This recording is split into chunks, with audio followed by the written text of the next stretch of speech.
بزا نور به تابه به جسم تاریکی. اگه فرشته‌ام گفتن از جنس ما چیزی تو این دنیا اصلا موندگاری نی. چه خبر از اون که تو رو تو زندگیش اشتباهی دید؟ چه خبر از طرد شدن سنگ رو یخ شدنه؟ چه خبر از خستگیات روی تخت پخش شدنه؟ از قیمت عشق دروغ بگی بهتره بهش. چه خبر از تنهاییات؟ چه خبر از عینک کذب؟ همشونو بریز تو کیسه و یه چاله بکنن که قلبت شکستنی یعنی با تیشه بشکن. ببخش و فراموش کن برای حال بهتر باید هماهنگ بشه رو هم با جسمم. آره ما 100 بار شکستیم رسیدیم به دیوار فرضی. عشق و حس کن بده بره عشقای غرضی رو مجازی و ولش به چسب جهان هستی. ما الکل و آتیش زدیم و با ویال و مستیم. دیوونه نیستم ولی اینا منو دیوونه میکنن. افکار خودت از سرت بیرونت میکنن. اتفاقای عجیبی داخل و بیرون این خونن. گاهی شیاطین برا فرشته و لالایی میخونن. اگه که تنها نشستی بارا شکستی ولی هنو قوی وایسادی نداری از ظالما ترسی. تو پادشاه افکار خودتی بفهم و بگیر از اون رفیق تو آینه هم یه دستی.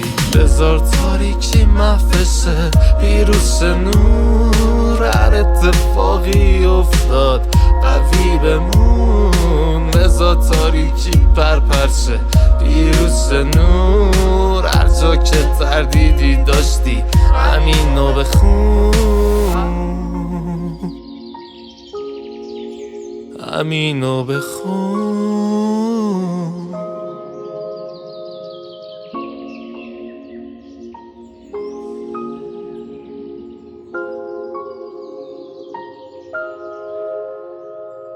خدای شکرت واسه یه فرصت دوباره که بشینم و بشمارم از آسمون ستاره. بریزم و بسازم و بگم هم یه باره بعد تا صبح تکرارش کنم و بیاد الان صدامه. خدای شکرت برا تاریکی وجودم، برا دردای سنگین و شب قبل طلوعم. شکرت برا خوشحالی و شکرت برا مشکل، برا خاطرات و برا خورد شدن غرورم. میدونم سیاهی زیاده اونایی که فکر میکنن زرنگن، ما هم پای پیاده ذهنم آماده حمله است. با این اوضاع تاریکونی که نور بمونه برنده است. همیشه هم شانسی نیست شاید مقصر یه حمله است. کاشکی نور بتابه به توی احمق ظالم که نکنی ستم و قلب رو هر دفعه پاره. تو اون حرفای سفسط بارد یه جور نمک رو زخمای ماه.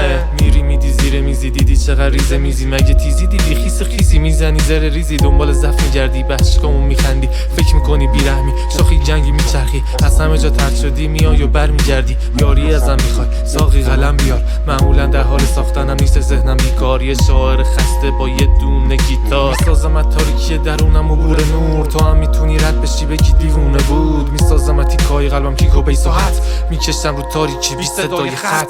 بذار تاریکی محفشه ویروس نور هر اتفاقی افتاد قوی بمون. بذار تاریکی پرپرشه ویروس نور هر جا که تردیدی داشتی همینو بخون.